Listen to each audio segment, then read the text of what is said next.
मैं अभी अपने हस्बैंड के साथ वही डिस्कस कर रही थी कि मेरा अच्छा। बेटा सुबह शाम घर में ये ऐसे हाथ चलते रहते हैं। ओके। तो मैंने कहा लगता है अपना बेटा ड्रमर बनेगा। जरूर। और मेरी बड़ी तमन्ना थी कि मेरा बेटा है ना पियानो सीखे, वो गीकी लोग होते हैं ना, तो पियानो रह गया दूर, या तो ड्रमर बनेगा या तो गिटारिस्ट बनेगा। जरूर, एक्चुअली बच्चों को उनको जो पसंद है वही करते हैं, एक्चुअली देना चाहिए करने के लिए, वही अच्छा रहता है। मुझे सीरियसली लग रहा है उसको हाँ। ड्रम ड्रम मैंने उसके लिए एक टॉय ड्रम लाया हुआ है, पूरा सेट है वो। ओके, सेट है, हाँ। बाय गॉड, मतलब पूरी सोसाइटी सर के ऊपर उठा ले।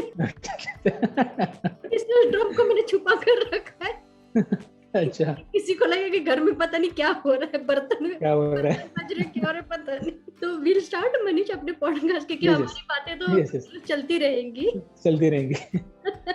ठीक है, तो मनीष अभी जैसे हमारा पार्ट 1 पॉडकास्ट था, तो उसमें एक शो स्टॉपर क्वेश्चन आया था from one of my audience, जो कि मतलब मेरे जैसी एक पेरेंट है ऐसे, कि अभी जैसे कि अगर उन्हें अपने बच्चों को एनरोल करना है किसी म्यूजिक क्लास में ऐसे, तो उन्हें किन चीजों का ध्यान रखना चाहिए, वो प्लानिंग कैसे कर सकते हैं, फ्रॉम फिनेंशियल प्लानिंग भी कैसे कर सकते हैं, अगर उन्हें कोई इंस्ट्रूमेंट्स लेना है, गिटार हो गया, ड्रम्स हो गया, एनीथिंग, तो ओके। वो कहाँ से ले सकते हैं, बेस्ट क्वालिटी कहाँ से मिलेगी, how to check the quality of that instrument. और अगर समझो अभी जैसे कि मैंने कहा कि आपके ऊपर 100% मतलब भरोसा है कि अगर मैं अपने बेटे को आपके यहाँ ट्रेनिंग के लिए भेजूंगी, अगर आप उसके गुरु होंगे, तो यू विल जी। Definitely take him to that next level. पर अभी जैसे राइट। और भी कोई लोग होते हैं जो कहते हैं कि बहुत टैलेंटेड है, हुआ ब्रिलियंट टीचर्स, तो कैसे जाने कि वो सच में जेन्युइन है या सच में फेक है। तो बेसिकली मतलब ये अगर किसी को अपने बच्चों को म्यूजिक क्लास में ऐसा डालना है, तो किन चीजों का ध्यान रखना चाहिए। एक्चुअली अगर देखा जाए ना, तो फिलहाल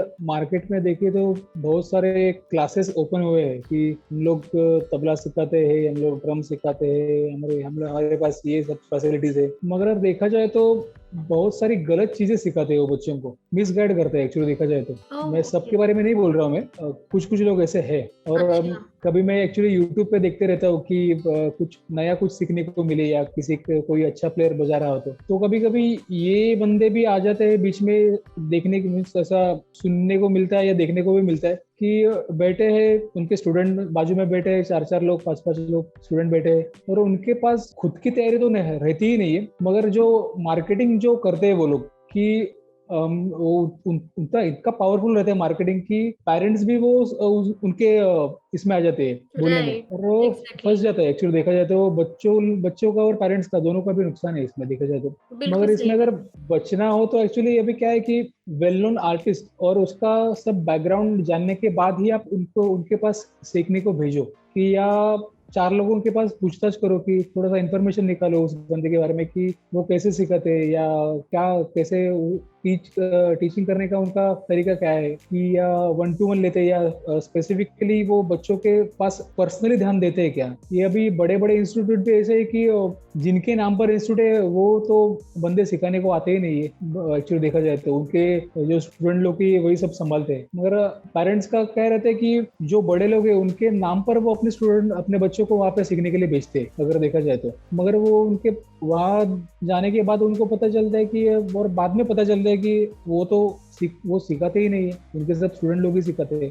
तो थोड़ा सा देखा जाए तो वो भी गलत बात है देखा जाए तो एक्चुअली। तो थोड़ा सा पेरेंट्स लोग को इस एक्चुअली थोड़ा सतर्क रहना चाहिए, थोड़ा अलर्ट रहना चाहिए देखा जाए तो, कि हम लोग अपने बच्चों को सही गुरु के पास भेज रहे हैं या नहीं भेज रहे। That's it. राइट। और अगर समझो इंस्ट्रूमेंट्स अगर कुछ लेने हैं तो उसके लिए कैसे करें, मतलब हम फिनेंशियल प्लानिंग ये सब कैसे करें। और देखो अभी क्या है ना कि इंस्ट्रूमेंट्स के शॉप्स तो बहुत सारे हैं, इंडियन इंस्ट्रूमेंट्स के तो हर जगह पे मींस फेमस इंस्ट्रूमेंट के शॉप है, दादर में है, लालबाग में मिलते हैं, कुर्ला में है। और जो इलेक्ट्रॉनिक इंस्ट्रूमेंट्स है, गिटार देखा जाए तो शालू करके है, भार्गव करके है, पटेडोस करके है, इनके सब सारे बहुत सारी फ्रेंचाइजी भी है उन लोगों की, कि उनके पास प्योर और परफेक्ट इंस्ट्रूमेंट, इलेक्ट्रॉनिक इंस्ट्रूमेंट आपको मिल सकता है, और जेन्युइन इंस्ट्रूमेंट मिल सकता है। और एक्चुअली देखा जाए तो जो जिनके पास आप सीख रहे हो उनकी रिस्पॉन्सिबिलिटी है कि आपके स्टूडेंट को अच्छा इंस्ट्रूमेंट दिलवा के दे वो उनको पेरेंट्स को। तो मुझे लगता है कि पेरेंट्स को, पेरेंट्स को ही जो टीचर लोग हैं उनको उनके गाइडेंस पे ही एक्चुअली इंस्ट्रूमेंट लेना चाहिए। वो जैसा ओके। कहते हैं। तो अभी जैसे कि आपने कहा कि आपका अभी जो कोलैबोरेशन होने वाला है सिक्स स्ट्रिंग्स के साथ, तो जी आपने जैसे कहा कि उनका प्रॉपर सर्टिफिकेशन है, वो सर्टिफिकेशन देते भी जी, है, सो इट देते मींस भी इट्स अ रिकॉग्नाइज्ड इंस्टीट्यूट। तो अगर है। हमारे जैसे लोगों को, अगर अपने बच्चों को अगर एनरोल कराना है, so shall we look out for something like that? जी जरूर। एक्चुअली देखा जाए तो कैसा है ना कि अगर आप कौन से भी इंस्टीट्यूट जाते हो तो वहां जाने के बाद आपको पता चलता है कि वहाँ का एक्चुअली एनवायरमेंट, वहाँ का माहौल कैसा है, म्यूजिकली वहाँ पॉजिटिवनेस कितना है, जो सिखाने वाले हैं, जो टीचर लोग हैं, वो कैसे टीच कर रहे हैं या कैसे बिहेवियर करते हैं अपने स्टूडेंट के पास साथ, ये सब आपको जाके वहाँ पे देखना चाहिए। और उसके बाद ही आप डिसाइड कर सकते हो कि आपको वहाँ पे अपने पेरेंट्स को, अपने बच्चे को डालना है या नहीं डालना। तो एक्चुअली सिक्स स्ट्रिंग्स ऐसा एक्चुअली ऐसा इंस्टीट्यूट है एक्चुअली देखा जाए तो कि हर हर रोज वहाँ पे एक्चुअली फोन आते हैं, हमको ये सीखना है, हमको वो सीखना है। मगर वहाँ पे भी कैसे है कि जो सीखने लायक जो बच्चा है या सीखने लायक जो स्टूडेंट है, उनको ही वो लोग प्रेफर करते हैं और ओके। Personal teaching okay. वहाँ पे देते हैं वो एक्चुअली देखा जाए तो। ओह ये वो वंडरफुल। एक्चुअली बड़ी बात है। हाँ, और उसके साथ देखा जाए तो देखो अभी परफॉर्म करने के लिए तो बहुत सारे लोग क्लास का अभी एनुअल फंक्शन रखते हैं ये वो, क्योंकि बच्चे लोग को थोड़ा स्टेज फियर कम हो जाए, इसलिए थोड़ा सा यूज हो जाए उसके सामने। तो राइट। यहाँ पर भी एक्चुअली है ये चीजें सब कि, मगर यहाँ पे कैसे है कि इनका प्लस पॉइंट ये है कि जो स्टूडेंट जितने तैयार हो रहा है उसका वो लोग उसको ज्यादा से ज्यादा कैसे आगे भेज सकते हैं, या ज्यादा से ज्यादा वो लोग कितना उनको परफॉर्मिंग के बारे में ज्यादा इंक्वायरी, कैसे इंफॉर्मेशन मिलनी चाहिए, उनको परफॉर्म करने के लिए भेजते हैं खुद की तरफ से, आप जाके परफॉर्म कर लो यहाँ पे। तो बच्चे लोग भी एक्चुअली वहाँ वैसे ट्रेन हो जाते हैं देखने जाए तो, कि उनको भी पता चलता है कि हम लोग क्या कर रहे हैं और क्या नहीं कर रहे। राइट। इसी बात है। मनीष, ये थी हमारी बातें पेरेंट्स के क्वेश्चंस को लेकर फ्रॉम द जी ऑडियंस साइड। तो अब जैसे कि पार्ट वन में एक्चुअली लोगों ने आपका जो प्ले देखा, जो आपने ढोलकी के साथ किया था, they were like super impressed about it. और मुझे एक से अभी ऑडियंस से रिक्वेस्ट ये आई है कि क्या आप तबला भी बजा कर दिखा सकते हो, so can you please play that for us? Okay okay ठीक है। तो बेसिकली मनीष, आपका जो परफॉर्मेंस था इट वाज ट्रूली, जैसे कि मैंने कहा, एक इलेक्ट्रिक परफॉर्मेंस था। एंड वो सबको देखना है बार बार आपको प्ले करते हुए आपके इस इंस्ट्रूमेंट को। Okay. So can you please play the tabla for my viewers, my audience and for me also?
खूप छान, खूप छान।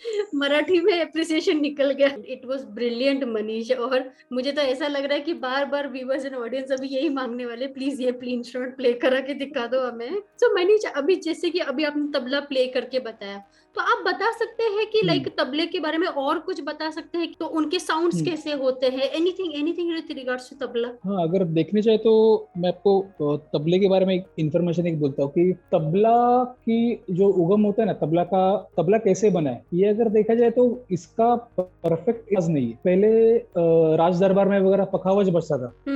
तो पखावज जो बड़ा रहता है, ऐसा थोड़ा सा डेर रहता है उसको, और ऐसा दोनों एक बाजू में आटा लगाते हैं और एक साइड तो ऐसी तबले जैसी रहती है। अच्छा। तो हाँ, तभी एक्चुअली सब दरबारों में वगैरह पखावज प्ले करते थे, तभी जुगलबंदी रहती थी बड़ी बड़ी उस्ताद लोगों की। तभी ऐसा एक है कि स्टोरी है कि सुधार का दाढ़ी करके एक उस्ताद थे, तो वो जब प्ले करते थे जुगलबंदी में, तो हर वक्त उनको हारी उनके आते थे, हर वक्त वो हार जाते थे। तो एक बार गुस्से में उन्होंने क्या कि पखावज के कुराड़ी लेके 2 टुकड़े कर दिए।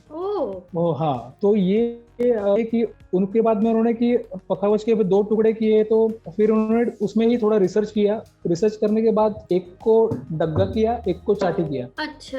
हाँ, अच्छा। ये एक स्टोरी बताई जाती है एक्चुअली, जो हमारे सिलेबस में वगैरह भी यही स्टोरी है देखा जाए तो। क्वाइट मगर इंटरेस्टिंग। एक्चुअली हाँ, यस, एक्चुअली देखा जाए तो परफेक्ट रीजन या परफेक्ट कोई बता नहीं सकता कि तबले का उगम स्थान क्या है। यस, और बाद पहले तो ये जो डग्गा है वो पहले, ये जो है वो ये अभी मेटल का बनता है, पीतल या स्टील का बनता है। पहले वो मिट्टी का बनता था। अच्छा। हाँ, मगर वो बहुत ही एकदम ऐसा नाजुक रहता था कि थोड़ा सा भी इधर उधर लग गया तो वो डैमेज होने के चांसेस ज्यादा थे। तो उसके बाद वो लकड़े का बन गया। लकड़े के बाद में फिर अभी वो स्टील का बन गया। अभी स्टील, अभी अभी जो एक्चुअल साउंड, जो अच्छा साउंड मिलता है वो पीतल का रहता है। पीतल और तांबा जो है उसका मिक्सचर करके अभी जो मेटल बनाते हैं उसके से अभी ये डग्गा अभी बनता है। और ये जो स्किन रहती है उसके ऊपर वो बकरे की रहती है, गोट की रहती है। Right right. तभी ये सब, ये वादी जो जो सब ये बुनी हुई है, ये सब बकरे की चमड़ी की रहती है। और ये शाही। अच्छा, तो ऐसा कोई स्पेसिफिक रीजन है कि गोट स्किन ही क्यों यूज होता है? एक्चुअली देखा जाए तो ये सब होता है साउंड के लिए। अच्छा। अभी देखो, हाँ, पहले जो कोंगा रहता है, आपको मालूम रहेगा कि नहीं मालूम रहेगा, कोंगा मीन्स तुम्बा, जो लोकल लैंग्वेज में बोलते हैं।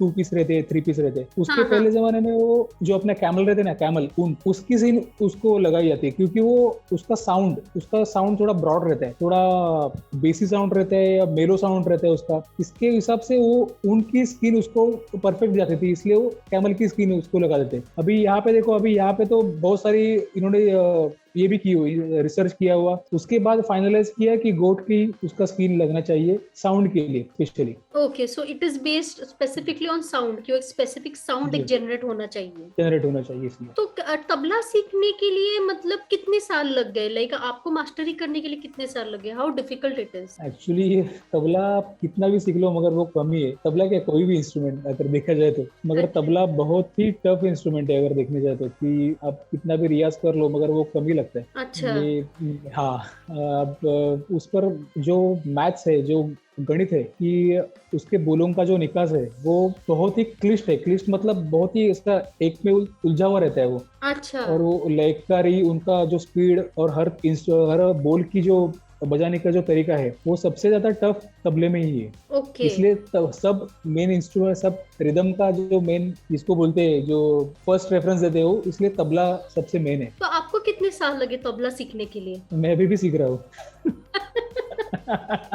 ओके। अभी भी मैं बोलता हूँ मुझे कुछ नहीं आता है।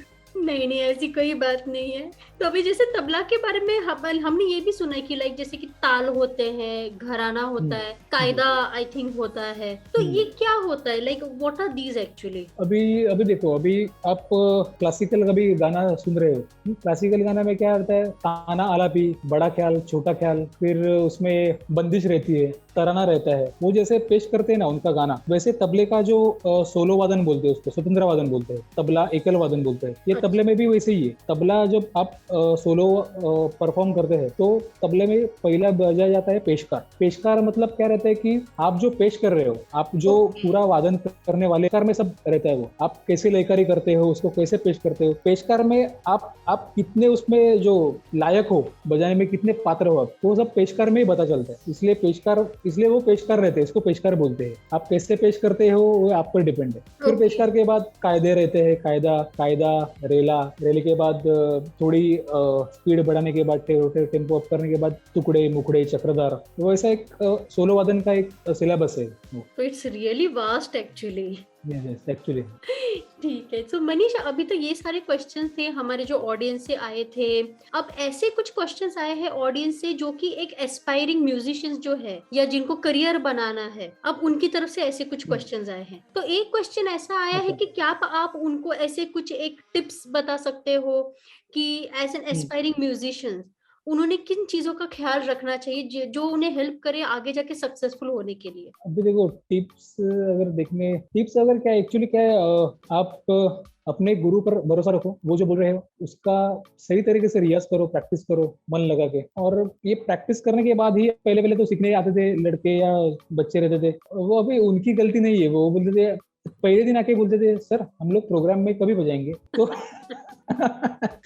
तो ओके। ऐसी बात ये होती है कि अभी उनको तो मैं कुछ बोल नहीं सकता कि वो बच्चे है वो, मगर ये अभी ये समझने की जो स्टेज रहती है ना, उसके बाद आप रियाज करते हो, रियाज करने के बाद आपको उसमें पता चलता है कि हम लोग कब क्या प्रेफर कर सकते हैं इसमें, या और अगर आपको एज अ मीन्स क्या बोलेंगे आप, सोलो परफॉर्मर बनना है, मीन्स अभी मुझे तबला, सिर्फ मैं तबले में ही मास्टरी करूंगा, मुझे बाकी के इंस्ट्रूमेंट को कुछ चाहिए नहीं है, मुझे तबला है तो तबला ही करूंगा मैं। अगर आपको तबले में स्पेशलिटी करनी है तो आपको सोलो वादन की तैयारी तो बहुत करनी पड़ेगी, बहुत सारा रियाज करना पड़ेगा उसके लिए। और सोलो वादन करते करते आपको इंस्ट्रूमेंट का साथ संगत, मीन्स सितार के साथ या संतूर के साथ, फ्लूट के साथ, ये भी आपको डे बाय डे उसको भी आपको प्रोग्रेस करना पड़ेगा। अगर आप साथ संगत करते हो गानों के साथ, इसको हम लोग लाइट म्यूजिक बोलते हैं कि गाने को फर्स्ट प्रेफरेंस दिया जाता है, उसके बाद वादन को दिया जाता है, हम लोग साथ करते हैं उनको, इसलिए वो साथ संगत बोलते हैं उसको। तो गाने के बारे में आप अगर देखना चाहोगे, आप गाने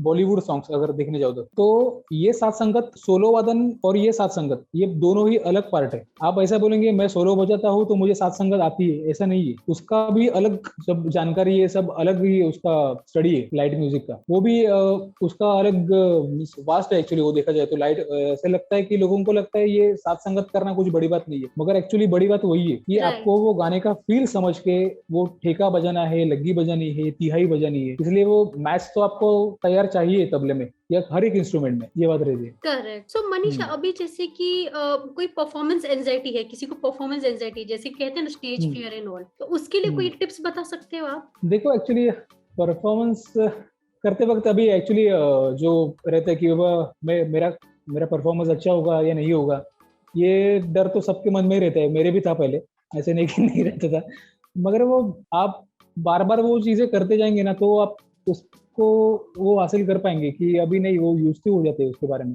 वो ऐसे कुछ बड़ी बात नहीं है, तो शुरू शुरू में वो तो होता ही है कि चीज में रहते ही वो थोड़ा सा, मगर बाद में वो निकल जाता है, ऐसा कुछ ये नहीं है। तो may be over the period of time जैसे प्रैक्टिस होते जाते, जितना आप वो बोलते हैं ना कि डर हाँ, के आगे जीत है, जीत है।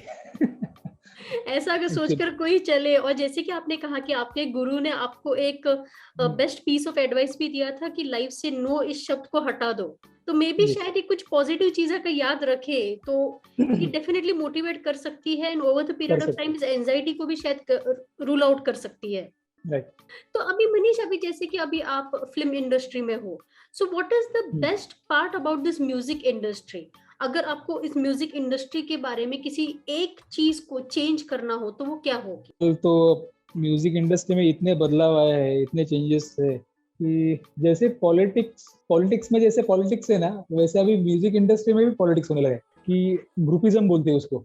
ओके। अभी हम लोग अभी इतने साल से है, इतने साल भी नहीं हुए, मगर हम लोग जो देखते हैं अभी, जो महसूस कर रहे हैं, मगर अभी वो पता चलता है कि बाबा, मगर एक्चुअली देखा जाए तो अगर आप अच्छे प्लेयर हो और आपका नेचर अच्छा हो तो आपको काम मिलना तो 100% श्योर है ही, तो कैसे भी करके आपके पास आ ही जाएगा काम, इसलिए कुछ ये नहीं है। Right, right.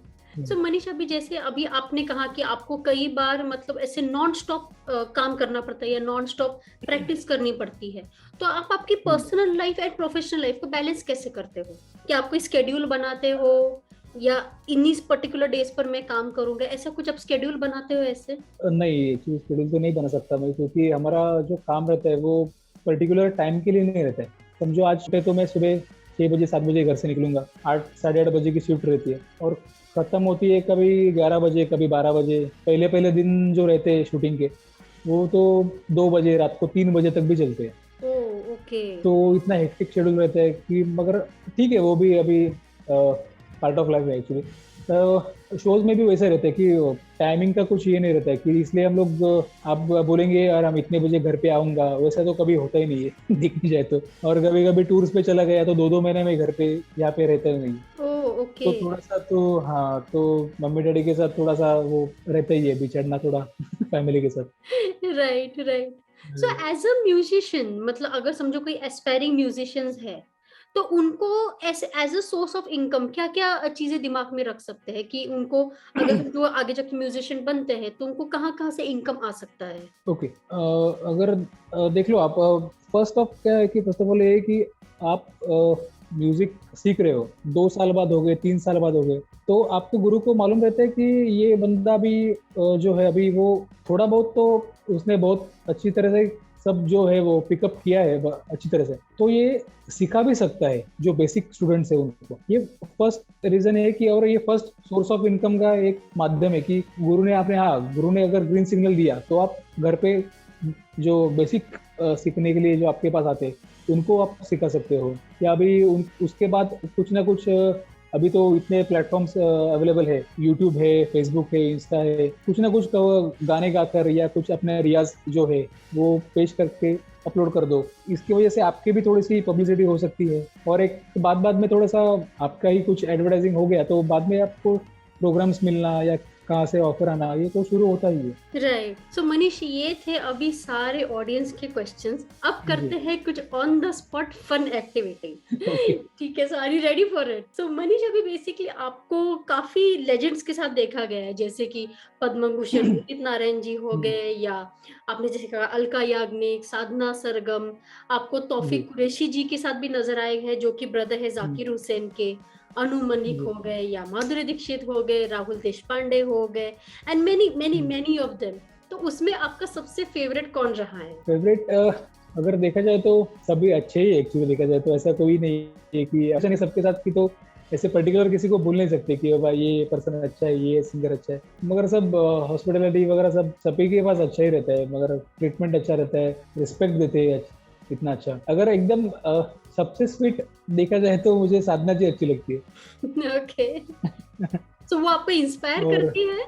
Of course, actually देखा जाए तो अभी ये अंदर की बात है, अगर बोले जाए तो अभी लास्ट टू लास्ट ईयर हम लोग गए थे यूएस में, उनका और सुदेश जी का वहाँ पे कंसर्ट थे, तो मेरे बाकी के म्यूजिशियंस में से हम लोग दोनों को ही वीजा मिला, बाकी को नहीं मिला। तो यहाँ से हम लोगों ने दो को, सिर्फ मैं और ड्रमर, हम दोनों ने, और एक कीबोर्ड, सॉरी 3 जन को वीजा मिला। तो 6 शोज हम लोगों ने, तीनों जन, सिर्फ 3 म्यूजिशियन में हम लोगों ने सब पूरा शो निकाला है, वहाँ पे बजाया, और इतना अच्छा परफॉर्म हुआ एक्चुअली, वो भी बहुत अप्रिशिएट करने लगे। तो पहले शो में ही तो एक्चुअली हम वाइंड अप हो गया, शो कैंसिल सब हो गया, पैकअप हो गया, तो वही पे ग्रीन रूम में खाना वगैरह था हम लोग के लिए। तो अभी ऑफ कोर्स साधना जी और सुदेश जी चले गए आगे, तो हम लोग का वाइंड अप होने तक वो रुके थे हमारे लिए कि नहीं ये हमारे म्यूजिशियंस आने दो, फिर हम लोग एक साथ खाना खाएंगे। ये ऐसा एक्चुअली उनका बड़प्पन है एक्चुअली देखा जाए तो, कि ऐसा कोई रुकता नहीं किसी के लिए। और हम लोग गए तो अप्रिशिएट वगैरह किया उन्होंने, तुम तीनों है मगर इतने जन का काम तुम लोगों ने किया। और एक्चुअली वो अच्छा लगता है कि अपने साथ जो बड़े सिंगर है वो, उनकी तरफ से कुछ अप्रिशिएट मेरा, तो ये बड़ी बात रहती है। बहुत ही स्वीट जेस्चर था, आई वुड से। तो ऐसा कोई लेजेंड है जिसके साथ आप कोलैबोरेट करना चाहते हो, या उनके साथ आप आगे जाके बहुत सारी म्यूजिक प्ले करना चाहते हो, ऐसे कोई है? एक्चुअली अभी जो मैं काम कर रहा हूँ उदित जी के साथ काम कर रहा हूँ, अभी उदित जी के साथ भी काम करने का अलग ही मजा है, और बहुत वो एक्चुअली हैपनिंग पर्सन है वो, देखा जाए तो शो स्टेज पे तो पूरे छाए हुए रहते हो, तो एक तो ऐसा लगता है कि उनके साथ ज्यादा काम करने को मिले आगे भी, यही एक ख्वाहिश है। तो चलिए अभी पूछते हैं कि मतलब अभी इन जो सारे लेजेंड्स के जिनके अभी नाम लिए हैं, अब मैं एक एक करके आपको नाम बताऊंगी। You just have to tell me one word जो उनको परफेक्टली सूट करता है। अच्छा, एनी वन वर्ड। ये थोड़ा टफ है। ठीक है, ठीक है, तो स्टार्ट करते हैं सबसे पहले उदित नारायण जी से। सर। अनु मलिक। अनु मलिक का तो सबको मालूम है, आग लगा दी, आग लगा दी। ओके। माधुरी दीक्षित। माधुरी दीक्षित तो एक्चुअली देखा जाए तो चलिए वो स्वीट पर्सन है, स्वीट लेडी एक्चुअली देखा जाए, अभी उनके लिए कुछ वर्ड नहीं है मेरे पास। राजेश रोशन। लेजेंड है एक्चुअली वो, Okay. मेरे तरफ से लेजेंड ही है बस। ओके। तौफीक कुरैशी। तौफीक जी तो उनकी एक माउथ परकशन है एक्चुअली, उन्होंने क्रिएट किया। ओह, फिर से एक बार करके दिखाइए।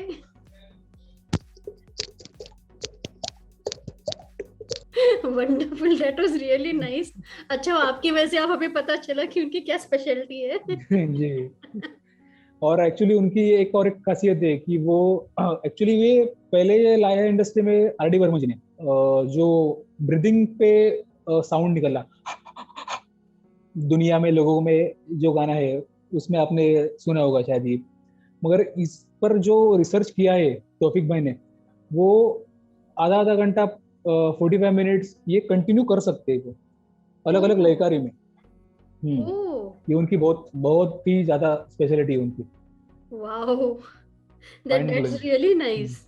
क्योंकि ये मतलब रेगुलरली, मतलब ऐसे सोचकर ही समझ आता है कितना डिफिकल्ट होगा ना। I am wondering how he must really be doing it. उन्होंने टफ हाँ, प्रैक्टिस की होगी। बहुत ओके, बहुत। Next one, Sadhana Sargam. साधना सरगम जी के बारे में भी कुछ नहीं बोल सकता। सुदेश भोसले।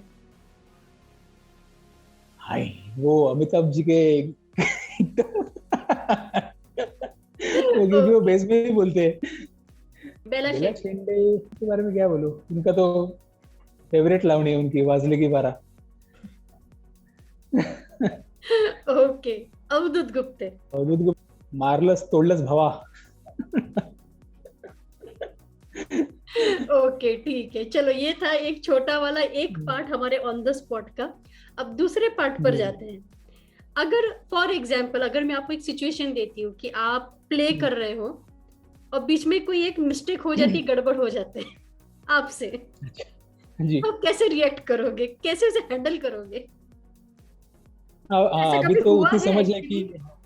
हाँ, पहले होता था एक्चुअली देखा जाए तो, क्योंकि नोटेशन सामने रहते हैं, तो तभी उतना मैं यूज नहीं था रीड करके बजाना ऑन द स्पॉट। मीन्स ऐसा उधर नोटेशन देख रहा हूँ और मैं बजा रहा हूँ, वो पहले मुझे उतनी प्रैक्टिस नहीं थी उसकी। तो कभी कभी क्या होता था कि गाना आगे निकल गया और मैं स्कोर पढ़ते पढ़ते किधर भटक गया बीच में ही। तो ऐसा बहुत बार हो चुका है पहले, मगर अभी नहीं होता, वो अभी आदत हो गई है। ये मामले में ना थोड़ा सा प्रेशर जॉब का रहता है कि संभल के लेना, वो आपकी टेक्निक जो रहती है वो आपको चाहिए। अगर आप थोड़ी सी गलती होगी, मगर ठीक है, जो हुआ वो हुआ, आगे निकल जाओ। ये होना चाहिए।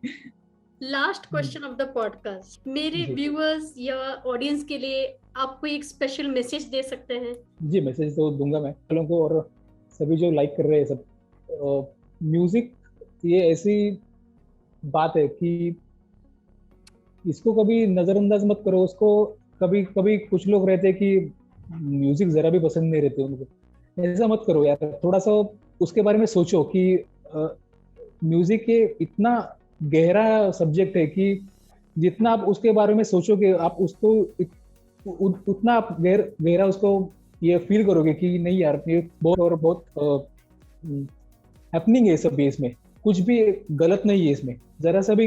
ये सब्जेक्ट ऐसा है कि आपको जरा सा भी उसमें फेलियर जरा कभी भी दिखाई नहीं देगा आपको इसमें। म्यूजिक सुनो, म्यूजिक सीखो। म्यूजिक अगर आप सीखे हुए हो तो सिखाओ लोगों को, स्प्रेड करो उसको। Very well said Manish. In fact you know, music कहो या कोई भी आर्ट कहो, मुझे ऐसे, मेरा ये एक पर्सनल ओपिनियन है कि आर्ट जो होता है, music is a form of art, तो उसमें कभी भी डिस्क्रिमिनेशन भी नहीं होना चाहिए कि ये ऐसा एक्चुअली है या वैसा है। उसके लिए ना कोई ये गलत है, ये अप्रिसिएशन है, ना कोई ये है। Music is music, art is art. तो मुझे एक्चुअली आर्ट इज आर्ट। एक एक्सपीरियंस याद आ रहा है कि लाइक हो गया 20 साल को, बात को आई थिंक काफी साल हुए होंगे, जो एक पॉपुलर गाना आया था, ओके। कोलावरी डी। तो मुझे बार बार वो एक बहुत ही एप्ट एग्जाम्पल लगता है कि उसमें जो उन्होंने जो गाना गाया था, उसमें कई बार लगता है कि ना सुर था ना ताल था। मतलब सुनने वाले को भी समझ आता है कि दीज आर नॉट सिंगर्स या ऐसा कुछ, पर वो एक एक बोलते ना, एक फीलिंग थी, एक इमोशन था जो उस गाने से कुछ इस कदर आया कि लाइक जिन लैंग्वेज साइड में रख दी, एवरीथिंग साइड में हटा दी, and that was like a popular song जिसने पूरे नेशन को क्या इनफैक्ट पूरे वर्ल्ड को टेक ओवर कर लिया। सो आर्ट हो या म्यूजिक हो, एक्चुअली जैसे कि आपने राइटली कहा, वो एक इमोशन है, वो एक फीलिंग है और उसे डिस्क्रिमिनेट नहीं करना चाहिए। Rather than actually pulling it down, we should actually भी, बोलते हैं ना कि उसे एक पेडेस्टल पे रखना चाहिए, क्योंकि वो सरस्वती गॉडेस ही है। So that way you have said it rightly, and I am sure कि मेरे व्यूअर्स एंड ऑडियंस भी इस चीज को अग्री करेंगे। So on that note, thanks a lot Manish for your willingness to come to my podcast and share such an interesting and inspiring story. आपसे बात करके सच में बहुत मजा आया. So it was a pleasure connecting with you. I'm glad. It's my pleasure कि आपको मजा आया. So it's a pleasure to connect with you, Manish. And I'm sure that जैसे कि आप अब तक मतलब इतने successful हुए हो, you are still going to continue to achieve great heights in your life. And मुझे बहुत अच्छा लगेगा आपको उस मुकाम तक पहुंचने के लिए, मतलब कहीं ना कहीं मैं बोल सकती हूँ ओके मनीष का एक बार मैंने इंटरव्यू लिया था। सो दैट पर्टिकुलर फीलिंग रहेगी मेरे लिए और मेरे व्यूअर्स एंड ऑडियंस के लिए भी, क्योंकि इस पॉडकास्ट के थ्रू उनको आपके बारे में जानने मिलेगा, आपके व्यूज क्या है, आपकी लाइफस्टाइल क्या है, आपके ओपिनियंस क्या है, आपने क्या क्या लाइफ में देखा, challenges overcome. It is going to be really very inspiring and I am glad कि इस पॉडकास्ट के थ्रू आपने आपका जो अपकमिंग वर्कशॉप है, आपका जो कोलैब है, वो भी आपने ये ब्रॉट अप किया। So I am really glad about it. And मेरे सारे व्यूअर्स एंड ऑडियंस के लिए, जैसे कि मैंने कहा कि ये जो डिटेल्स है मैं अपनी वीडियो डिस्क्रिप्शन में आप सबको प्रोवाइड कर दूंगी। Do go ahead, check it out. ये एक गोल्डन अपॉर्चुनिटी है आपके खुद के लिए भी, आपके बच्चों के लिए भी, and at a very decent and a reasonable cost. So do go ahead. ये एक बहुत अच्छा टाइम है अपने बच्चों का वो जो स्किल सेट्स है उसे शार्पन करने के लिए, फाइन ट्यून करने के लिए। एंड जब मनीष है, अगर आपको मनीष एज अ गुरु मिल रहे हैं, so you can rest assure कि आपका जो बच्चों का फ्यूचर है, it is going to be in the right hands. So Manish, with this, thanks a lot once again. Will stay connected. आपके पास वैसे ही मेरा पर्सनल मोबाइल नंबर है ही, अगर किसी भी चीज की आपको लगता है I can be of any use to you, do let me know. Sure. Okay, take care, Manish, and all the best again. Thank you so much. Yeah, take care. Stay connected. Yes, bye. Bye.